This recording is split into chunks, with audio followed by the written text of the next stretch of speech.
labas rytas. Va taip, šiandien mes ruošiamės, ne, čia nepusryčiaujam. Čia ruošiamės taip žygiui. Toks didelis žygis nusimato, kad net su muštinuku ir arbatėlės pasiimsim su savim. Nu, labai neįprastai šį kartą pradedam kelionę. Taip, iš takso, va tokie mes dabar turtingi. Ir jau už reklamas pradėjo kristi pirmieji centukai. Iš tikrųjų, Deivis pasižiūrėjo, kad su autobusu iki Sintros mums kainuotų, bilietas kainuoja 2,20, tai dviese kainuotų 4 eurus. Dar reiktų paeiti iki stotelės, atvažiavus dar paeiti. O pasižiūrėjo Uberį, kainuoja apie 3 eurus. Tai ir pigiau, ir dar nuveža nuo vietos iki vietos, o kilometrų šiandien laukia labai daug. Tai kiekvienas sutaupytas į mūsų sąskaitą kilometras labai gerai. Tai mes jau ir Sintros centre, o ten viršuj matos mūsų tikslas. Aha, va tiek kelio dar mūsų laukia. Taigi, su taksu mes iš tikrųjų galėjome važiuoti ir iki pačios pilies, bet vakar Deivis paskaitė internete, kad kelias nuo Sintros iki pačių Peno rūmų yra toks gražus, kad verta vien tik juo praeiti, ir tada iškart po to paklausė, tai mes važiuojam taksu ar einam pėstute?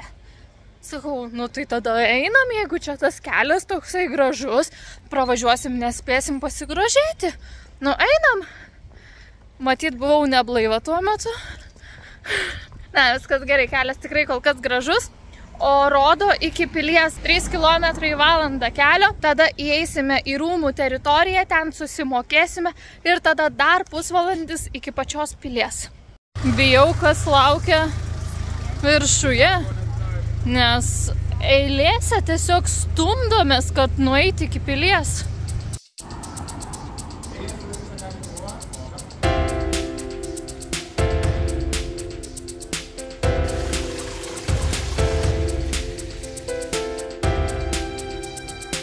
Tai turbūt šitie takai ir yra gražiausia, apie kuriuos kalba, kad pakeliui iki pilies labai gražu eit, nes jausmas lyg eitumėm botanikos sodų. Taip žalia, tiek daug augalų. Aš įsivaizduoju, vasarą čia turėtų būti dar gražiau, nes dabar matau, kad dar ne viskas sužydėja arba tik pradeda. Na, o karts nuo karto dar ir matosi vaizdas nuo kalno pro tos augalus. Tai tikrai labai gražu. Jeigu turite laiko, visai verta praeiti. Štai matysis.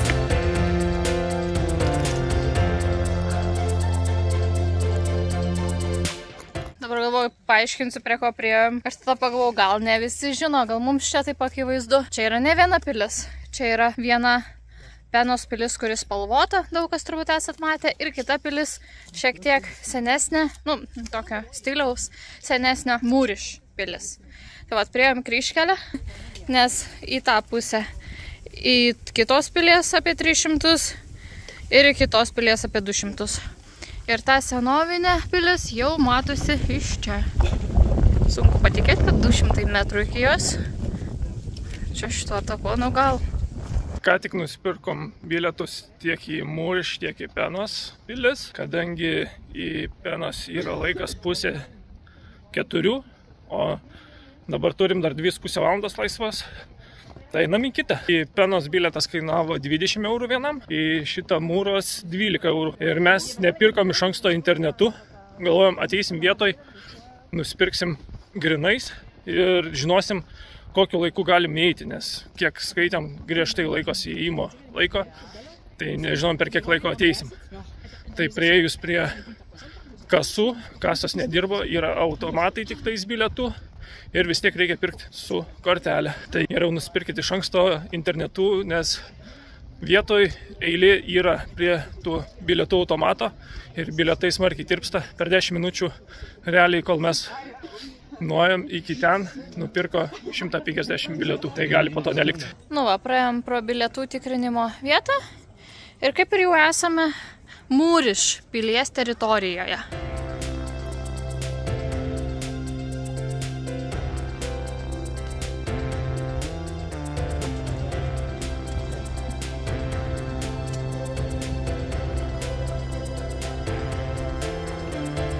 Tai vat čia yra Sintros miestelis, o mūsų mašina kažkur, sakom, gal net tame miestelėje. Čia taip nemažai tokių išsidėsčiusių smulkių miestukų.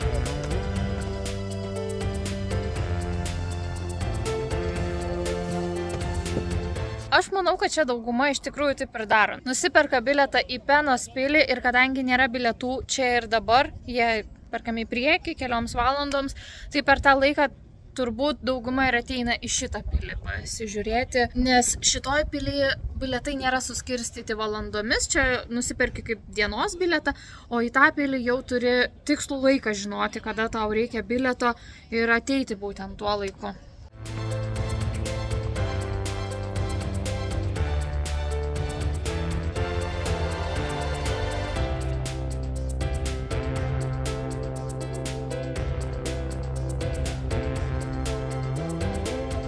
Šiaip esam visai aukštai. Čia taip lipant net ir taip šiek tiek baisoka buvo. Gan siauri laiptai ir visai aukštai ir dar net ne viską užlipam. Dar va ten aukščiausias taškas laukia, o ten jau taip, jau matosi. Ta garsioji spalvotoji pilis. Nu, bet dar daug nefilmuosiu, nes eisim ir iki jos. Nu, jau užlipam aukščiausiai, man atrodo. Ir štai toks vaizdas į kitą mūsų tašką. Nelabai čia gerai mato, saulė taip kažkaip tiesiai šviečia iš ten. Kaip ir jau viską apėjom ir sakom, gal šiek tiek suklaidinom, sakydami, jog čia pilis, nes kaip ir čia yra tokia gynybinė siena einanti aplink ir jie galima eiti iki kiekvieno bokštelio vis aukštyn, žemyn, tai kaip ir pačios pilies čia nėra, labiau gynybinė siena su kiemeliu, bet verta. Daug kas rašė, kad nelabai čia verta, vis didžioji šiaip dauguma jo eina į tą spalvotąją gražią pilį ir kai kurie čia praleidžia, bet mums visai patiko ir galima iš šono pasižiūrėti į tą Penos pilį. Man visai patiko ir aukštai, gražus vaizdai iš viršaus ir šiaip tokia apsamanota, natūrali, tokia man gražios ir tokios. Nu ką, nuskanavome bilietus jau ir iki Penos pilies. Tiksliau, iki jos eiti, kaip ir sakiau, dar reikia didelių parkų, kilti viršų. Va, net šiek tiek pro medžius matosi ten ta pilis. Tai dėl to ir užsidėjome šiek tiek daugiau laiko, nes tiems gynybiniams bokštams maždaug iki jų nueiti, juose pasivaikščioti, atgal grįžti apie valandą. Ir čia kai kurie sako, kad apie valandą šituo parku iki Penos pilies. Tai mes dar šiek tiek užsidėjom papildomą pusvalandį, tai iš viso turėjom 2,5 valandos. Lynoti va pradėjo. Nu, tikra Portugalija. Matėm šiaip šiandien prognozėse, kad vakarop turėtų palyti truputėlį, bet žiūrėkim optimistiškai, pusę dienos nelijo, pusę dienos buvo gražus oras. Geriau nei visą dieną lietus piltų. Kažkas nutiko mano vaikui. Kažkas įgazdina. Tokia išsigandus buvo. Peliukas toks mažiukas ten. Peliukas yra? Taip. Einam pagauti? Ne. Kilom ir užkilom. Kiek mes čia užtrukom? Kokiu pusvalanduką. Bet šiaip parkas labai didelis, galima vaikščioti visokiausiais takeliais, galima rinktis ilgesnį, trumpesnį taką. Tikrai labai didelis aplinkui parkas. Tai mes kažkaip suskubėjom, patėjom truputėlį per greitai, bet sakom, pats laikas užkast, pasėdėsim, pasigrožėsim.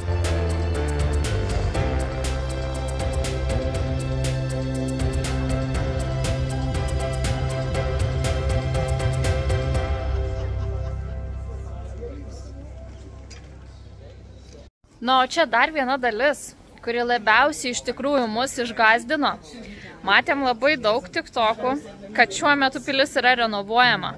Štai ta renovuojama dalis. Šiaip jau bijojom, kad daug daugiau bus čia tos renovacijos.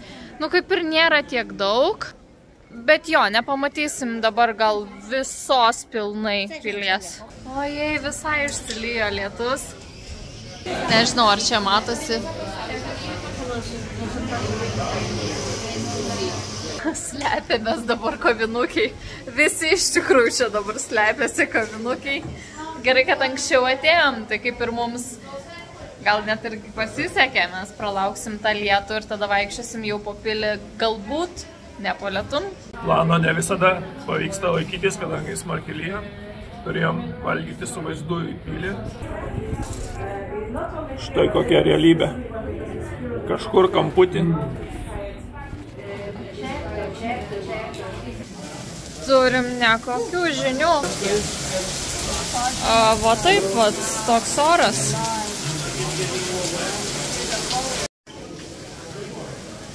Griaudė belenkaip.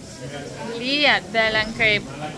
Liko 10 minučių iki mūsų laiko. Nu ką, laiko nebeliko. Bėgam, kas belieka.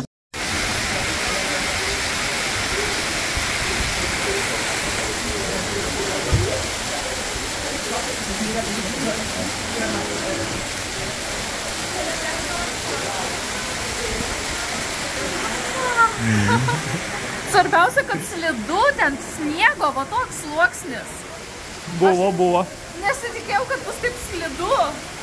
Na, einam toliau. Jau viskas, kiaurai šlapė, striukė, batai, viskas jau šlapė. Jau nieks nebesvarbu.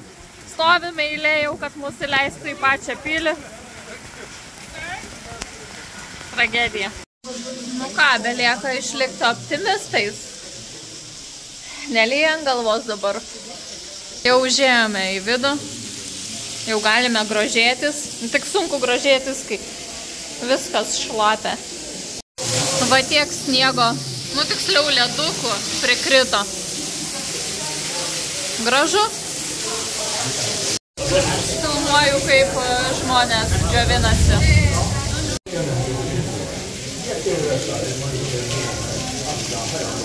O laikrodis.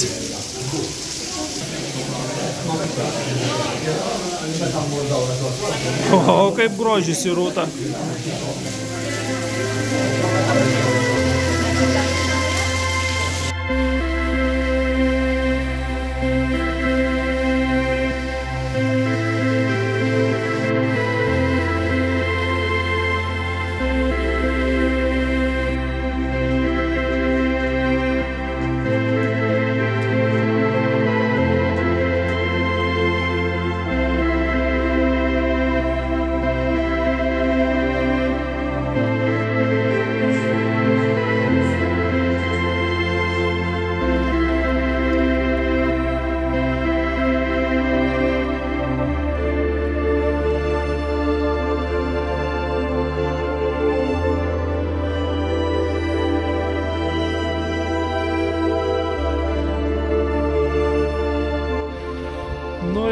Po parką neįsim vaikščiot, tai jau akivaizdu. Va tokia sulyja, sušalę, sušlapę. Paliekam pilį. Kviesim Uberį ir važiuosim namo, kad nešalt toliau.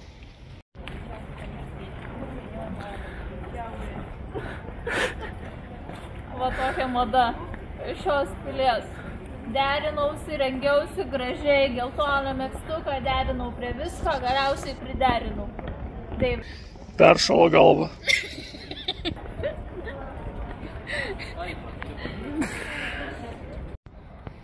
Štai lietus gerai nuplovė, dabar švari, graži. Ir šlapia. Nežinau, kaip pasisekė, bet gavom iš karto taksi, tai labai gerai, nereikia stovėti lauke ir šalt. Dar labiau pasisekė dėl kainos. Šiaip, jeigu norėjom staiga takso, tai reikėjo 14 eurų mokėti, jeigu sutinkam palaukti, tai 6 eurus. Pas paspaudėm, kad sutinkam palaukti. Nepraėjo nė minutę. Iškart privažiavo ir iškart įsėdom. Ir tik įsėdom, dar iššoko Davidui lentelę, ar sutinkam priimti pakeleivius. Davis paspaudė, kad sutinkam. Tada mums dar pigiau kelionė kainuoja. Tai nežinau, iki namų nuvažiuosim už 5. Čia nežinau, čia autobusas būtų turbūt tiek kainavęs. Wow. Viskas namuose. Einam greičiau persirenginėt. Viskas kiaurai šlapia. Koinės galima. Batai kiaurai šlapi. Striukė kiaurai šlapi. Megztinis irgi visas šlapės per striukę. Perlijo. O dieve, kelnis šlapas. Viskas šlapia. Einam greičiau persirenginėt, kol neperšalam. Tai praeitą kartą, kai ieškojom skysčio tualetui, kai čia buvo labai lietinga diena, taip mes jo ir neradome. Buvome tokioj parduotuviai panašiai kaip senukai. Kažkada esam tokioj radę, bet jau ne vieną iš tikrųjų apeinam ir niekaip nerandam, todėl radom šiek tiek kitą sprendimą. Kaip tik čia buvom pasižymėję šitą parduotuvę ir dabar, kadangi buvom visai netoliese, tai dar užėjom apsipirkti kemperių skirtiems dalykams. Tai radom tokią parduotuvėlę, kur viskas skirta kemperiams. Nusprendėm, kad paprasčiau negu ieškoti po visas parduotuvės. Tiesiog surašėm tą pavadinimą savo skysčio reikalingo ir iš karto radom šią parduotuvę. Nu, mums ši firma nemoka, bet mes labai mėgstam šios firmos produkciją. Tikrai labai neblogi chemija. Tai gal kadangi ne visi yra čia pas mus tarp žiūrovų kemperistai, tai šiek tiek paaiškinsiu. Perkame tokį skystį, tam, kad jį įpilti į mūsų tualeto, jinai taip yra vadinama kasetė. Čia įpili šiek tiek šito koncentruoto skysčio, vandens ir šitas melsvas skystis padeda pašalinti visus kvapus, šiek tiek išskaidyti visas atliekas, tai pasakykime, bet visi suprantame, apie ką aš kalbu. Tai būtina pilti šitą skystį, negali tiesiog naudotis tualetu, tai dėl to mums ir jisai buvo toks reikalingas.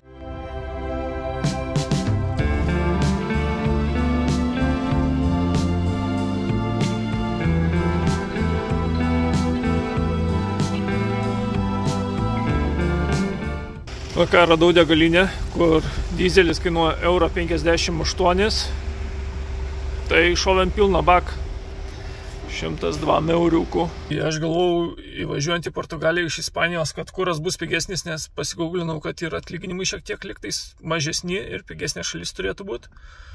Bet visur dizelis 1,72 €, 76 €.